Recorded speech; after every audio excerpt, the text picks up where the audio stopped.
Hi, everybody. Welcome to another edition of Packers Unscripted from Packers.com. I am Mike Spofford, joined, as always, by my trusted colleague, Weston Hodkowitz. And I'm glad you're here because when I saw your social media this morning, I wasn't sure if you were going to make it. Yeah, I wasn't going to. So for anybody that isn't aware or isn't on Twitter, I tweeted at the Packers account, like any true professional does, telling them, hey, I'm taking PTO. It's too cold. Tell Anna from our social team she has to step in with Spoff, which honestly would probably improve the quality of the show. Well, I don't know about that. I am glad Anna's a party starter. But you aren't wrong that it was extremely tempting to stay home today when we woke up to the temperatures that we did. But that being said, it won't be quite this cold in Seattle on Sunday night when the Packers take on the Seahawks in a big NFC game with lots of playoff implications. So let's dive into breaking down the Seahawks a little bit. Wes, we've talked about various Packers opponents this season who have sort of ridden a roller coaster here and there through the course of the year. This one might be the most dramatic roller coaster of all. Yeah. The Seahawks, they hire Mike Macdonald as the new head coach to take over for Pete Carroll. And they come out like gangbusters. They're 3-0, and everybody's like, all right, the Seattle Seahawks are back, et cetera, et cetera. Well, then they lose 5 out of 6. They drop to 4-5, and everybody's wondering just where the Seahawks are headed. But then, in a big NFC West division road game at San Francisco, final couple of minutes, Geno Smith takes the Seahawks down the field. He scrambles with, I believe it was 12 seconds left, for a 13-yard touchdown run to the front pylon, and Seattle gets a big road win at San Francisco, and that come-from-behind victory has catapulted them now to what is a 4-game winning streak, which has included 2 victories over division rival Arizona as well, to put Seattle in command of the NFC West with an 8-5 record. Whatever was going on through that month and a half, the middle portion of the season when they lost 5 of 6, Seattle seems to have figured something out because this is a team that is on a roll. Yeah, they definitely are, Mike. And this is almost, they're in so many ways a very similar carbon copy to what Green Bay has done, obviously in a less competitive, although still competitive, but not a successful division in the NFC West, where this team goes into the bye, and there's a lot of questions there. A lot of questions about Geno Smith throwing a lot of interceptions. Their run game is not really getting anywhere. They have a lot of passing yards, but they've been forced to be in a lot of shootouts too, and a lot of games that they kind of came up short in, where they're having to try. It was the Lions scored 42, the Giants scored 29, the 49ers got 36 on them, Buffalo had 31. Defensively, for McDonald's background, it was a tough go of it. Yeah. But then they get to the bye week, they edge past the 49ers. They don't run the ball particularly well against Arizona, but they win 16-6. They were able to get a win that they needed over the Jets, and then they run the ball incredibly well against the Cardinals during their rematch, 2 games within 3 weeks. So the biggest thing that I've boiled this down to is when they protect the football, I mean, this team can play with anybody in the league. It's just a matter of whether or not they can overcome the turnover differentials. And if I may, I know I'm talking a lot here, but here are the bottom 10 teams in the National Football League in net differential in turnover margin. Okay. Vegas, Tennessee, Jacksonville, Cleveland, Atlanta, New York Giants, Dallas, New England, Carolina. All those teams, there's quite a bit of parity there in terms of commonalities. Yeah. And then it's Kansas City and Seattle. So it shows you, even though they're -4 on the season in turnover differential, tied with Kansas City for 22nd in that area, this team can still find ways to win, and they are very dangerous. Well, and what I wrote about yesterday after we talked with Jordan Love in the locker room, the usual Wednesday post-practice media scrum at his locker, you look at this current 4-game winning streak for the Seahawks, and when you look at things on the turnover side, this defense has intercepted 5 passes during the 4-game streak. They have 11 interceptions on the year, and 5 of those 11 have come in the last 4 games, and 2 of them, one against the Cardinals and one against Aaron Rodgers and the Jets, 2 of them run back for touchdowns at huge moments. The one against the Cardinals, the first one, it was a close 1-score game. Arizona had a 4th and 1 at the Seattle 40-yard line, and Kyler Murray throws a pick six and it basically was the play that decided the game. And then the following week against the Jets are actually up by 14 points. It's 21-7, and the Jets are headed in for more points to make it a 3-score game in the second quarter. And the big defensive lineman, the Seahawks sack leader, Leonard Williams, the former Jet, picks off a slant pass by Aaron Rodgers and ends up taking it 92 yards to the house, completely flips that game around. So instead of the Jets being up 3 scores, the Seahawks suddenly cut it to 1 score, and then they finish the comeback in the second half and end up winning that game. What the Seahawks defense is doing with the takeaways right now has been has been a real catalyst, has been the real fuel in part for this 4-game winning streak. Yeah, it definitely has, and it's because of players like Williams, too, who's kind of been a very consistent performer throughout the course of his career. Yeah. In some ways, kind of a journeyman. It's been in a few different stops now. But you look at the stats last year, he was okay, fine. And then this year, 20 quarterback hits, leads them in that category, 7.5 sacks, as you mentioned, a very impressive touchdown there as well.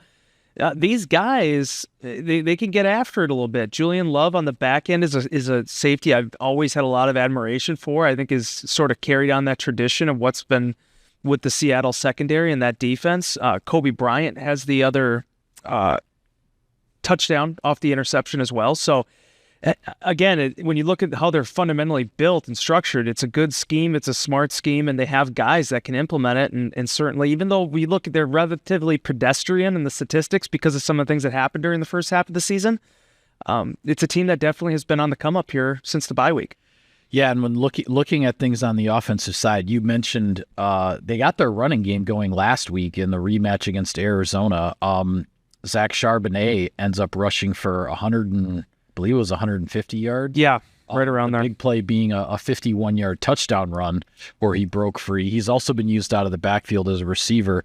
Certainly a capable substitute for Kenneth Walker III. Just ask my fantasy football team. Walker has been kind of in and out of the lineup with injuries. His status seems to be iffy yet again this week, but aside from maybe some of those fits and starts in the running game, this offense is built around Geno Smith, the quarterback, who he's put up some impressive numbers. He's completing almost 70% of his passes.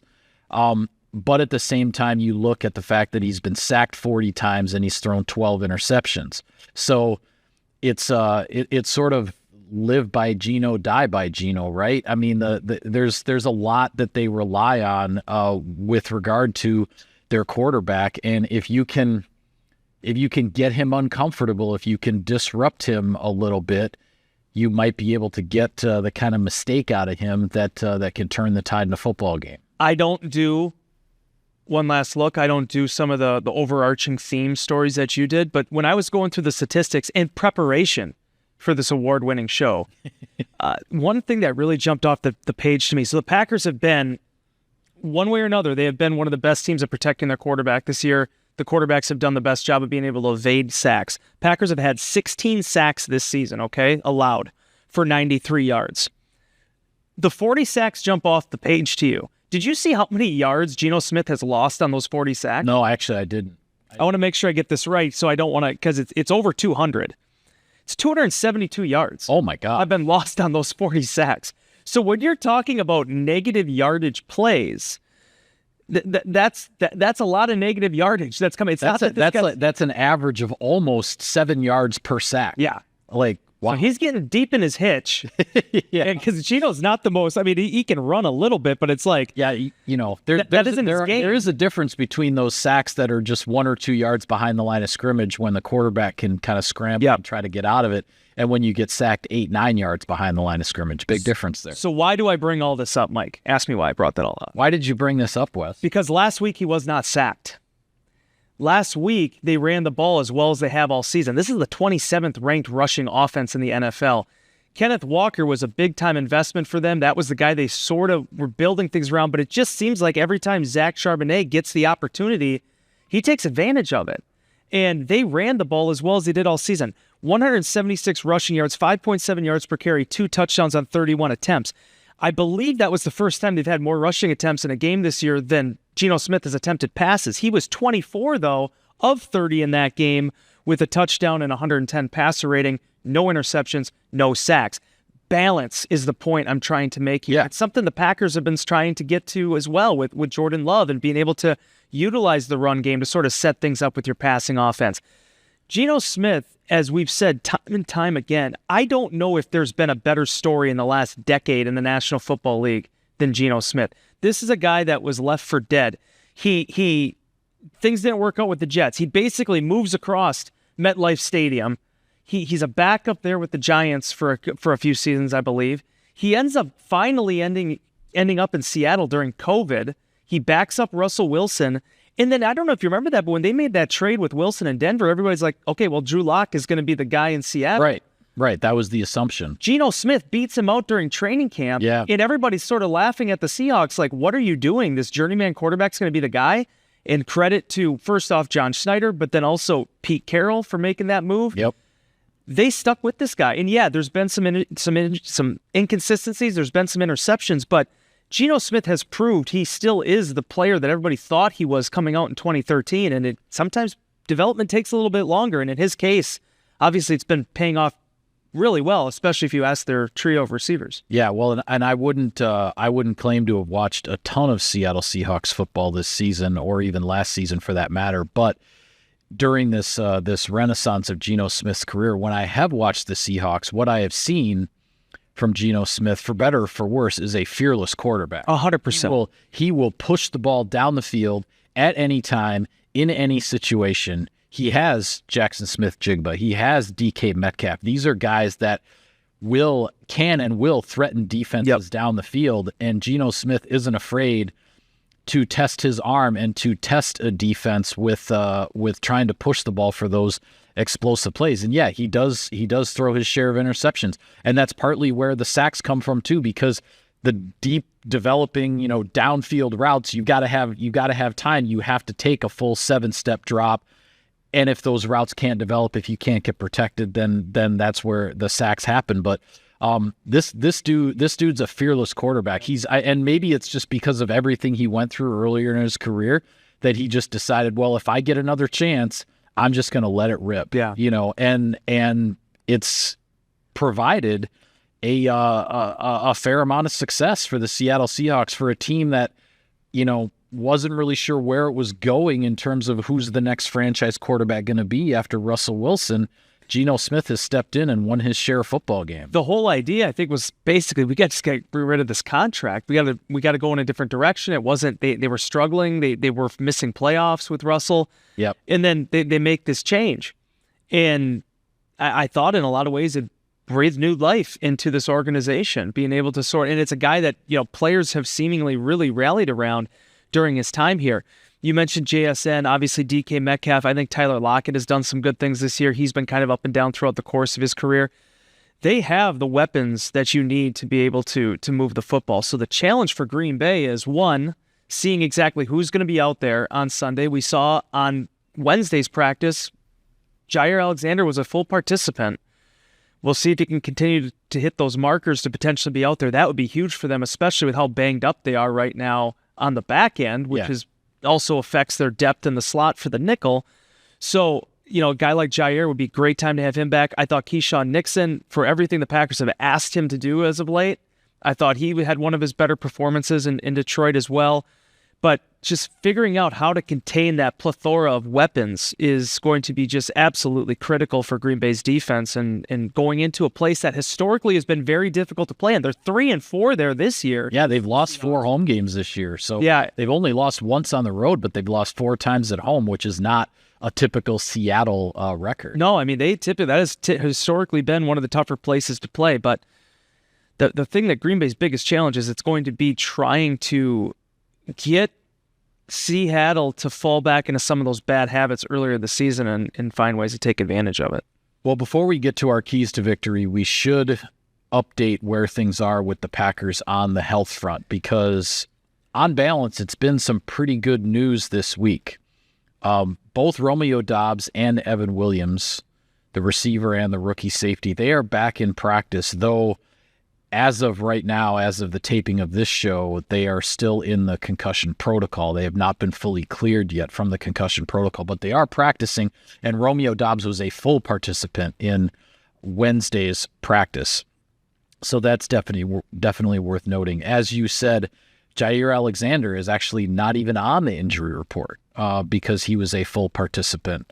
Did the Packers actually list him? They did. Oh, he is. What happens is, as Mike's saying, when Matt LaFleur goes up there, he will list the guys who are limited or the guys that were DMPs. It is not rare for them to still have guys who are full participation but are still listed with whatever injury that they might still be getting treatment for. But the fact that, to your point, when Matt LaFleur went up at the podium on Wednesday, the first thing I think Jason Wilde said is, you didn't say Jair? Yeah, you didn't mention Jair. Because Jair finally was a full guy. Yeah, so Alexander's a full participant in practice. We'll see where things go with that. Another cornerback, Corey Ballentine, is back in practice after missing the game in Detroit.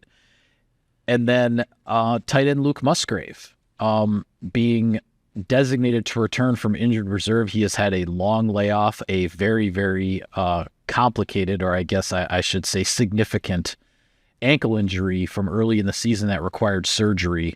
But he is now back at practice, so he's been designated to return from injured reserve. I would not expect him at all to be playing in Seattle after this long of a layoff. But the ramp up now with Musgrave is starting to where the Packers can hopefully get him back. The one guy on the 53-man roster not practicing on Wednesday was nickelback Javon Bullard, the rookie out of Georgia. So if he's not able to come back this week, and Matt LaFleur had said, I believe it was on Monday, he said they're considering Bullard week to week with his ankle injury from late in the Detroit game. So there's going to probably have to be some shifting around in the secondary if Bullard can't go this week. But as I said, on balance, the health news is looking pretty good for Green Bay here as the stretch run approaches. In the name, there's a lot of names to mention, so I'm not faulting you for this. Oh yes, and Edgerrin Cooper and that's where I was going to take this thing. Edgerrin Cooper being back at practice is a big thing. One of the aspects of Insider Inbox I really concentrated on this earlier this week was somebody had asked me, basically out of this rookie class, who have you enjoyed or who's been the biggest surprise, whatever you want to call it. And I said, I don't think you can necessarily label as a surprise because if you and I were sitting in here with Larry McCarron doing our draft preview show, and I remember saying, I was like, this guy from Texas A&M, and again, I'm no scout, I'm nobody fan, but that's just how excited I was about Edgerrin Cooper. When you see him have 8 sacks his senior year there, his last year in college, and now you're watching him play within this defense, Edgerrin Cooper is more than his listed position. The Packers have depth at inside linebacker. Edgerrin Cooper is proving to me he's a legitimate defensive weapon. The way that they can blitz him, the way he can play coverage, we've seen him in, being able to trail guys down the seam as well. He has all the tools, and I think Green Bay has really missed him. Not to say the other inside linebackers haven't stepped up. I thought Quay Walker played some really good football. Obviously, Isaiah McDuffie, what he did against Miami, commendable. But Edgerrin Cooper is just a different type of football player. In some ways, it almost reminds me of that Clay Matthews type effect. Yeah. Where this guy, not that he's rushing off the edge, but you can just utilize him in so many different ways. That would be absolutely huge if they could get him back for Seattle. Yeah, you're right. Cooper has missed the last 3 games with a hamstring injury. I believe he injured the hamstring in Chicago. In practice. He heard it in practice. That's right. It was after the Chicago game. Yeah. It was in practice the following week. He's missed the last 3 games. And I agree with what you said about Cooper in terms of I look at it I look at a guy like Cooper because with his injuries and being in and out of the lineup, he hasn't become a full-time player yet as a rookie second-round draft pick. But what he is, and hopefully what he can be for the Packers and for defensive coordinator Jeff Hafley down the stretch, is a chess piece. Yes, defensively, because you can use him in certain roles. You mentioned whether it's as a blitzer, whether it's sort of as that Tampa 2 linebacker who can cover the middle of the field. He's got different roles that he can play, and he becomes a potential chess piece for Hafley in terms of how the Packers want to throw some changeups and do some different things defensively over the course of a game from start to finish. And you don't know when he's going to be out there. Right. That's the neat thing about being able to use him as a rookie. There's going to be a time here in the next couple seasons, maybe next year, where he's going to be an every down player. Yeah. But that's coming at some point. Opposing offenses, even on third downs, you don't know necessarily if you're going to see him or not. But when he's out there, man, he makes a difference. I also just want to quickly mention about Luke Musgrave before we transition over to previewing next week, this upcoming week of games. I had a funny moment with Musgrave where I was asking him during our little group scrum when he was talking to the media on Wednesday about him playing through the ankle injury. Because as it turns out, that badly turned ankle that he had happened like at the beginning of the Minnesota game, and yet he finished out the rest of the game. He played 25 snaps. And I had said to him, I was like, is that just adrenaline carrying you through? And he said, well, and it was like the most Luke Musgrave comment ever. He's like, well, pain really isn't a huge thing for me. Like, that doesn't really bother me. And if you think back, well, yeah, he had the lacerated spleen that he played through against the Chargers. Kidney last year. Lacerated kidney last year. And like the things that this guy has gone through, what the issue was for him, though, is there was too much instability because of the tendon that he injured. The ankle, he probably could have found a way to deal with the pain, but it was just he wasn't going to be able to build his base off of it. Yeah. That's why Dr. Robert Anderson ended up performing the surgery. He misses, the last 2.5 months, but you get him back down the stretch here, and he said he's open to whatever role they have for him. If it's a limited role, he understands Ben Sims been playing all year. Obviously, Tucker Kraft has been one of the best tight ends in the league this year. But even being able to sprinkle him into the offense here down the stretch with what he can provide in the middle of the field, I think that could be another chess piece as well that could also open up some opportunities for Jaden Reed, in some of those slot packages and crossers. Yeah, it's going to be interesting to see how this evolves now down the stretch, these last 4 regular season games, and then hopefully into the playoffs, and just how the Packers end up reincorporating some of these guys who have been injured and on the shelf, so to speak, as they hopefully get healthy and get back to action. Sirius XM NFL Radio delivers hard-hitting analysis and up-to-the-minute NFL news that true football fanatics need 24/7, 365. And at Cousin Subs, we have something for everyone, like our Wisconsin cheese curds, mac and cheese, golden fries, and creamy shakes, all paired with your favorite sub or sub in a bowl. Cousin Subs, 50-plus years of better. All right, real quickly, we talked a lot with regard to the Seahawks in this upcoming matchup. What is at the top of your list in terms of the key to victory for Green Bay? I'll tell you this, Mike. I feel like the Green Bay Packers' run defense has really come on. And I don't want to keep parroting myself, but I mean, the fact that Green Bay in these last 3 games have allowed 3.0 yards per carry, you're going up against a run offense that has struggled this season. Again, Charbonnet, that 51-yard touchdown, that wasn't just a big play in that game. That's their longest run of the season to this point. If you can take away the run, whether it's Walker, whether it's Charbonnet, whether it's Sean Alexander out there, if you can take that away and put this thing in Geno Smith's hands, not to say that Geno still can't throw for 400 yards, but you saw last week what happens when they are balanced on offense and how that can dictate the game. They overpowered the Arizona Cardinals, a team that 3 weeks ago was leading that division and was looking like a world beater itself. They have been able to take this thing back in the NFC West in what has been a wide open division all season long. Yep. They got off to a slow start. They rallied. I think the run offense has had a big reason to do for that.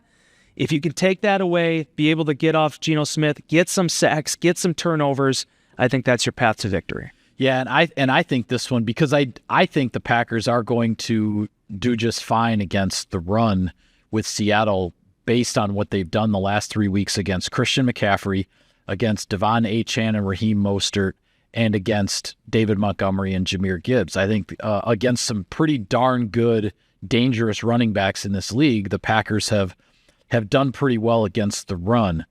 So to me, this game just comes down to how much can you disrupt Geno Smith. Yep. And you just cannot let him get comfortable, because if he gets into a groove and he gets confident and and he's feeling really good about challenging you down the field, he becomes a really, really dangerous quarterback. For sure. I think, and I don't mean to ignore everything on the offensive side of the ball for Green Bay. You're going to have to deal with the crowd noise. This is going to be, it's going to be a raucous environment. The Packers have talked about how they thought maybe the Lions were getting a little bit of a jump on the silent count last Thursday at Ford Field, so they might make some adjustments with regard to that to help out the offense a little bit, particularly the offensive line, as far as getting off at the snap. I think I think the Packers offensively are going to be fine as long as they can break this interception streak that the Seahawks defense is on, as long as Jordan Love can keep his own interception-free streak going. So for me, the focus is just on don't let Geno Smith get comfortable, disrupt him, and create the mistake or two throughout the course of the game that can keep the momentum on your side. And Green Bay just, and again, this probably goes back to some of the silent call stuff, but they just run the ball better too. I mean, create holes for Josh Jacobs. I mean, it is available there for him with the way that this guy is running right now. Not to say it needs to be 150 yards again every game or anything like that, but like, if Josh Jacobs has a 100-yard game too, I mean, the way that can control the atmosphere and the tempo of a football game and allow Jordan Love to be in situations where he doesn't feel like he has to gun it as much in 3rd and long or some of those type of incidents. There is an inundation. There is a infinite amount of different variables that could play into the Green Bay Packers winning or losing this football game. But at the end of the day, the more that you control the pace of this thing in that environment, protect the football, and take away the football, you come up on the plus side of that. I think the Packers are going to be okay. Yeah, and I think there was a little bit of a lesson learned as far as the Packers offense going back to that Detroit game that we saw early in the game. The Lions were selling out to stop the run. They were not going to let Josh Jacobs establish what he wanted to establish. But then what happened when the Packers got down 10-0? The first touchdown drive, the first scoring drive the Packers put together, what did they do? They pounded the ball at a team that was determined to stop the run, and they got the run going anyway. Yep. And I think that's something you can hang your hat on a little bit to say, all right, just because we were down 10-0 and they were selling out to stop the run, that doesn't mean you just don't run the football. You still, and it was the combination of running backs, Jacobs being the leader, of course, but Emmanuel Wilson, Chris Brooks were worked into that as well. And that first touchdown drive against Detroit that got the Packers back into things was almost entirely on the ground. So I think that's something that will be interesting to watch going forward. It is worth clarifying, Wes, even though it is so highly unlikely, but there is a scenario. I'll be watching tonight. By which the Packers can actually clinch a playoff spot this week. And it involves 3 things happening. One would be a win at Seattle. Another would be the Raiders defeating the Falcons on Monday Night Football. And then the third piece, which is the most unlikely, is that the 49ers and the Rams would tie on Thursday Night Football, which would be tonight. So not likely to happen, but it does illustrate how close the Packers are at this point to locking up their playoff spot. They're on the edge. It's almost there, but the Packers have some business to take care of. The cynic in me wants to say, what's more unlikely, the Rams and 49ers playing to a tie or the Raiders beating the Falcons right now? We'll see. I think just about anybody could beat them. Yeah, that's fair. Right now. The way they've played their last 2 games against the Chargers and the Vikings, yuck. Yeah, and Kirk Cousins has been on a run here. Basically been like the opposite of Geno Smith and some of these teams since the bye. But be that as it may, let's be honest, Mike, and one of the points I made in Insider Inbox was it's great to have a winning season. The Packers have achieved that now. 9 wins is not enough. You have to keep pushing. You have to keep pounding, and then just see where the rest of the dominoes fall. Last year was about trying to sneak in. This year is about positioning. And Green Bay needs to defend its position that it's in right now, the advantage that it holds, maybe not in the NFC North, but in the conference. There's a lot of teams in this conference that would do anything to be 9-4 at this point. Green Bay has to be able to maximize that and figure out what happens there. Clinch this spot. May not happen this weekend, likely won't, but clinch the spot here. Get your ticket punched to into January. Yeah. And then from there, then you can start to figure out all these other variables that you want to figure out. Yeah, and for those wondering, okay, so if the 49ers and the Rams aren't going to tie, like what's the best result there for Green Bay? The best result would be for the 49ers to win that game to give the Rams a 7th loss. So if you don't want to sit there and try to root for a tie, root for the 49ers to beat the Rams. 2 other games that have an impact, that will have an impact on the Packers playoff picture. Chicago is at Minnesota on Monday Night Football. We have one of these Monday night doubleheader things. I'll let you talk about that if you wish. Thank you. The other one is Washington is at New Orleans. So Washington is the team right now in the 7 spot in the NFC. New Orleans is the team that is coming to Lambeau Field next week to play the Green Bay Packers on Monday Night Football. So those two games also will have an impact on the playoff picture as it relates to the Packers in the NFC. Bear down. If there was ever a time where the Chicago Bears can hopefully it's not a repeat of 319 yards to 4 at halftime. That'd be nice. I'm really worried for the Chicago Bears here. We'll see. Any given doubleheader on a Monday night, but Minnesota looked dominant last week in the Kirk Cousins Bowl, and Chicago is reeling right now. Yeah. So, hey, again, you never know what could happen. Certainly the Packers, everybody in the state of Wisconsin, big Bears fans, there's really no detriment at all to the Bears winning that game. You want to see that come out.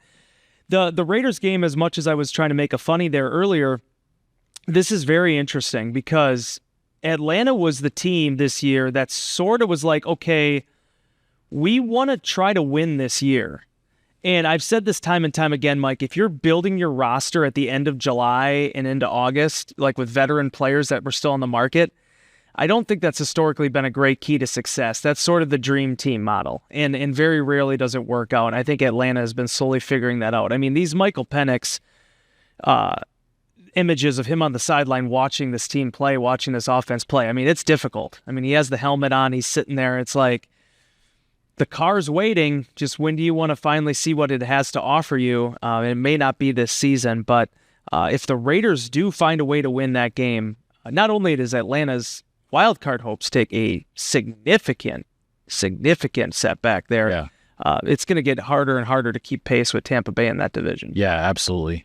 Tampa Bay is possibly in in a spot where they could get a little bit more of a stranglehold on that NFC South and try to get the division championship there. Two big games to talk about real quickly before we go. Two matchups in the NFL this week that feature all the teams with double-digit victories at this stage. Buffalo is at Detroit, and Pittsburgh is at Philadelphia, the Battle of Pennsylvania. So, and both of those games, I believe, are in the 3:25 time slot. So we'll be kind of watching those wrap up in the press box in Seattle as we're getting ready for the Packers and the Seahawks to kick off. But just your thoughts on where things go here with Bills, Lions, and Steelers, Eagles. The Bills got to get one back here. Yeah, they do. Because not that, I mean, we know they're going to be in the playoffs. We won the division once again for, what was it, the 5th straight year? Yeah, I believe it's 5 straight AFC East titles for Buffalo now. But this is a team that wants to win a Super Bowl, and I think in many ways needs to win a Super Bowl.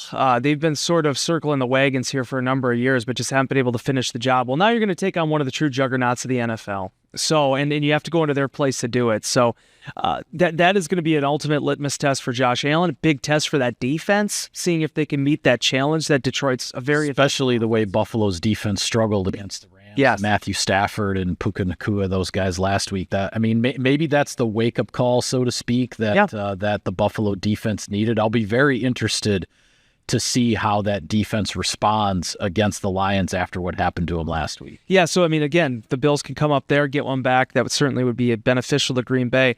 I am really interested to watch Pittsburgh. We won't really get that big of an opportunity to see the game, but Steelers have been one of the most impressive teams in terms of relative to what their expectations were this year. And if they were the Cleveland Browns, I feel like Mike Tomlin would be the favorite for Coach of the Year right now. Yeah. But Philadelphia on the other side of this thing is also thinking, okay, we did not peak at the end of last season. We did falter down the stretch. I think that's a big game for both of these teams, again, with the idea of momentum in mind and seeing who can impose the will on their other fellow Pennsylvanian. Yeah, and you know how I always like to talk about, as I just did with regard to Buffalo's defense, I like to talk about, okay, how is a team going to respond to what just happened? Philadelphia last week went to Carolina and got taken into the fourth quarter by a Carolina team that is definitely improving, but a Carolina team that is out of it and not really going anywhere this year. They needed a touchdown in the fourth quarter to be able to pull that game out. So was that just a bump in the road for Philadelphia that they survived? after playing, so strong for a couple of months there, where they were looking as good as anybody in the league, and with Saquon Barkley and Jalen Hurts and that whole offensive juggernaut? Or is there something to, are the Eagles potentially starting to lose something like they did last year, and they aren't going to be able to finish as strong as they want to? Last week's game, they survived it, they got the win, but now they've got a major test in the Pittsburgh Steelers, and how do they respond to what happened to them last week? Well, and it's all about playoff positioning for them, and being able to build this thing up so you have some confidence. I don't know if I ever remembered a team entering the playoffs that had less momentum than the Eagles did last year. Oh, that was, yeah. And that was, they were as much of a team could be as far as a dead man walking entering the postseason play as I think I've seen in years. I mean, they lost the division, and then they kind of lost their grip on everything, and they just sort of skirted by based on what they did the first 12 weeks, and they were dispatched relatively early and with ease. So, yeah, again, it's going to be huge here. And then the other side of it that the Eagles have to think about, much like what Green Bay was in last week when we were looking at the NFC North race, the Eagles would still love to get that first round bye as well, and they're one game behind Detroit. Right. That's the thing. If the Eagles win and if the Lions lose at home to Buffalo, then suddenly, the Eagles and the Lions are tied for the top spot in the NFC. But then if it goes the other way, then suddenly the Eagles are 2 games back. If they lose and the Lions win, the Eagles are 2 games back of the top spot with only 3 games to play, and they probably don't have any realistic shot at getting the first round. It's wild. So there's a ton on the line. Yeah, it's a really high stakes matchup there for both of those teams in their respective divisions. And to be honest with you, as much as we made a couple funnies about the Rams and the 49ers, yeah, both of those teams, depending on what the circumstances are, could find themselves clawing themselves into a wild card spot. But ultimately, they have to try to keep pace here with Seattle in trying to get that NFC West championship. And that, I think, it's really an interesting week, Mike. You got the Thursday night game. You got the 2 big 325 games on Sunday.